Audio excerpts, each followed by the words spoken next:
Okay, that's where we left off last time. I'm just going to add some more details to this. So just do some really low poly light fixtures. So I'm going to basically copy this light fixture here in my reference.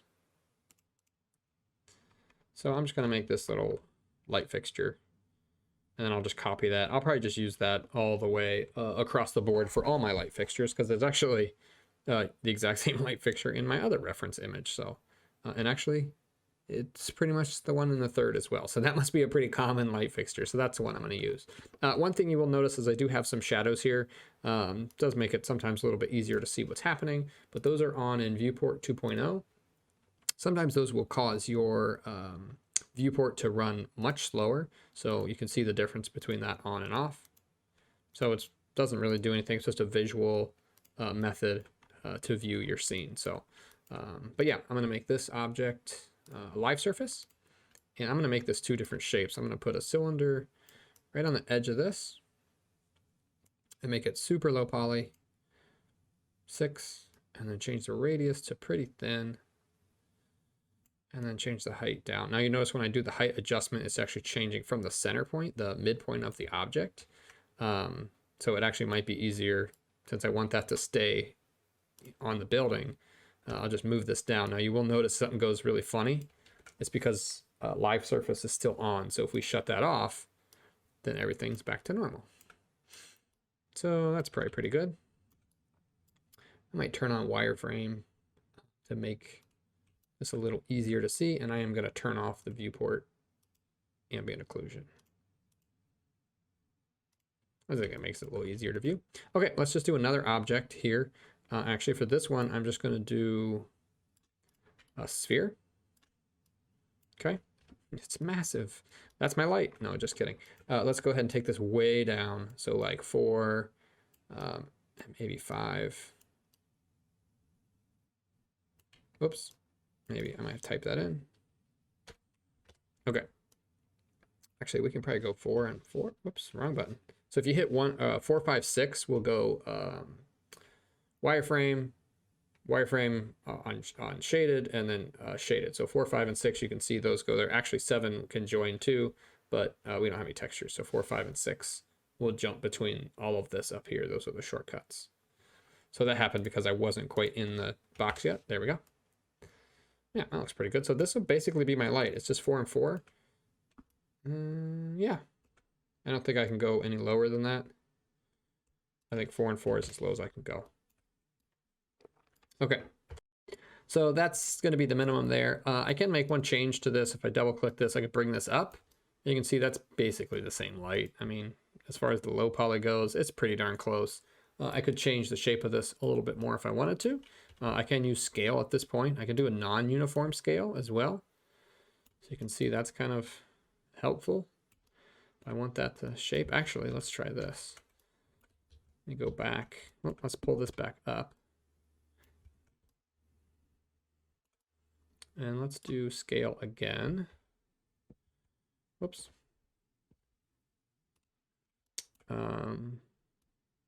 Let's do this one here. We can kind of do both of these, X and Z, and just exclude Y. So that's kind of a little better method to get the light. It's still non-uniform scale, but a little bit more uniform than maybe I was looking for. And then I can scale it down here. And even probably going to drop this down just a little bit. I can hold Control-Shift to do that edge slide. That'll kind of slide that down. Whoops. And then we'll just push this straight down. Maybe up. I don't know. Yeah, it's pretty good. I don't actually know that I need this edge. I'm going to do Control-Delete. I don't even need it. Just extra vertices and faces and stuff I don't need. So I do have some triangles there. That's fine. This is the object. The object is complete, so there's no additional, nothing additional needs to happen to this. I'm just going to scale it down so it's not a giant light bulb, and just push it into place. Now you can notice as I kind of get this positioned, I did a pretty decent job of positioning it, but it's not perfectly aligned by any means. So if I want to align that, I can just select both of these objects, make sure I'm in modeling workspace here. I do have some options for align tool. So you can see under modify, I have the align tool, And it's an interactive context sensitive menu or tool. So it'll kind of like, depending on where your viewport is, those alignment options will pop open, but this is the one I want. So align centers, and I'm pretty good. So that's it. And then if I want to move, you know, one of the objects, whoops, I can move this up or down accordingly. So, and if I want that to face, you know, maybe it needs to be flat like that. I think, is that how those are? Those might have more sides, but either way. Mine's pretty low poly. I'm gonna just rotate this. And it looks like that rotation will be -45. Okay. Let's push that into place. Done. Feels pretty good. I think that looks great. Let's move this over, center the doorway. I can't really tell in that viewport. I don't really know that it needs to be perfectly centered, but we'll just go here real quick. Good enough. Let's just copy this and do another one. So I could group this and copy it, but I'm just going to clone this. Make sure you do have smart duplicate settings on. Just double click that move tool and those open up. Make sure those are both checked. Now I think I have another doorway here. I just noticed my doorways are not the same height. Now when we go to rotate this, they're going to rotate on their individual axes. Now depending on what mode you're in, even if you're in object mode, you notice that might be a little bit more strange. So if we select, we just need to rotate this piece really around to the other side. So I can just select this piece, hold down J, rotate it at a 90, and then I'll just kind of actually move this piece into place. And then I can realign these and then make sure everything is where it needs to be. So select both of those, modify, align tool, align them again. I could have made them one object. That would have saved me a step. So if I would have grouped those or made them one object, I wouldn't have had to do that. Okay, I think that's the last of my doors.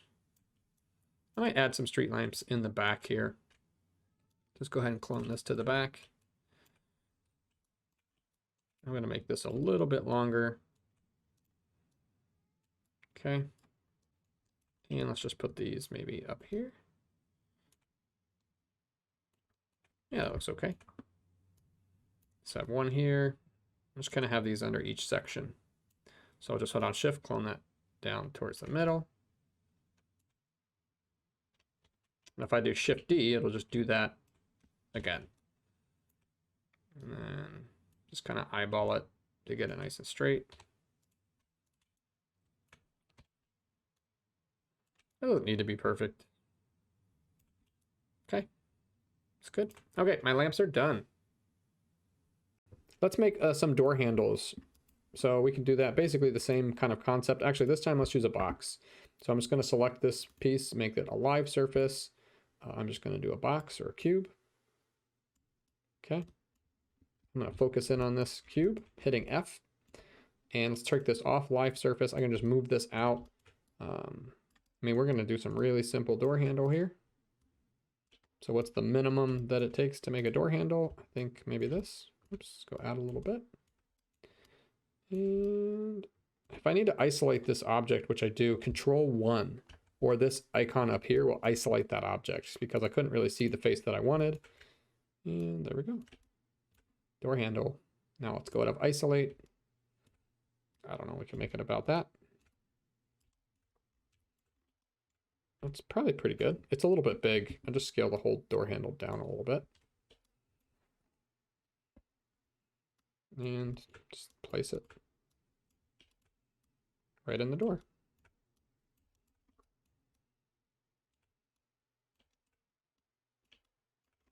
Okay. And these are going to be windows. Those are not doors. So let's just go place this on my other doors really quick. We already know that this door is a different height than the previous door, but no big deal. Usually you'd probably want those all to be roughly the same height, but I don't even think you'll be able to notice.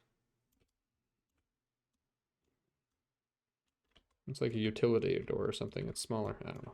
I think I did have one more door over here, but I'm just going to leave it. And we'll just make one more. Just take this way over here.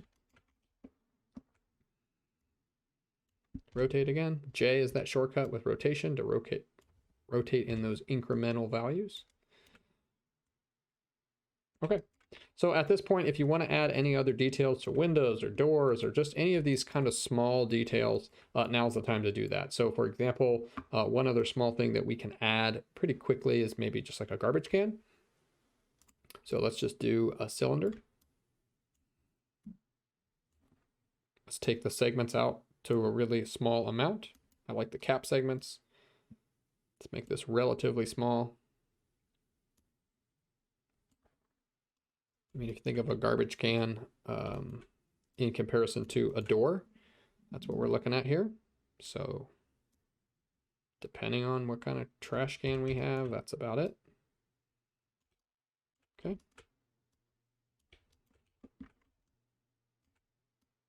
And then we can just cheat again with that same method that we've been using. Whoops, sorry, I'm missing my clicks there. Right click and hold. Let's do face mode here. And we're just going to use that extrude again. So offset, right? Hit F to focus in on that. Slight offset. Just extrude this down in. Same method that we've been using. And I got a trash can. Okay, so I would probably make a few more objects that would fit within the scene there. This will pretty much be done. Just gonna maybe place these throughout the scene. If we wanted to add like some papers on the ground, we'll do that. Let's make this the live surface this time. Just do a plane. There we go. Okay. Say this is just some garbage or a plane. It's sitting right on the surface now, but we could add a little bit of just detail to this. Just pull these sides up, turn off. Just pull some of this up. Actually, let's add another little edge here. Just pull that edge up a little bit. These are the little details that we want to start to add. So really, really low poly items, not going to take us too much time. Maybe they're items we can reuse over and over again. Whoops. Take off that live surface. Take the cap segments down here and make this really low poly. Let's go 6. Actually, maybe this one's 8 since it's that sewer grate cover there. Let's go face mode, same thing. We're just doing the same things over and over again to get comfortable.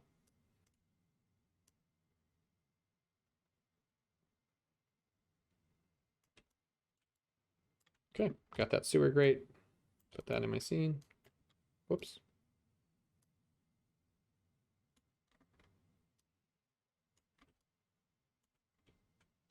Two of them.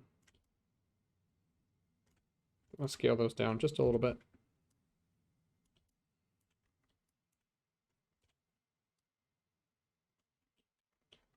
Make sure the road isn't going through those, which I think it is.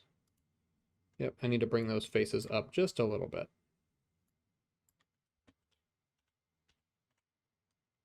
Oh, yeah, they're down just a little bit too far. Now these are separate objects here, these sewer covers. If I would have done an instance, I could have just done one change, but now I have to select both of them and just do them at the same time. And in that case, that would be a good, that'd be a good instance when to use an instance.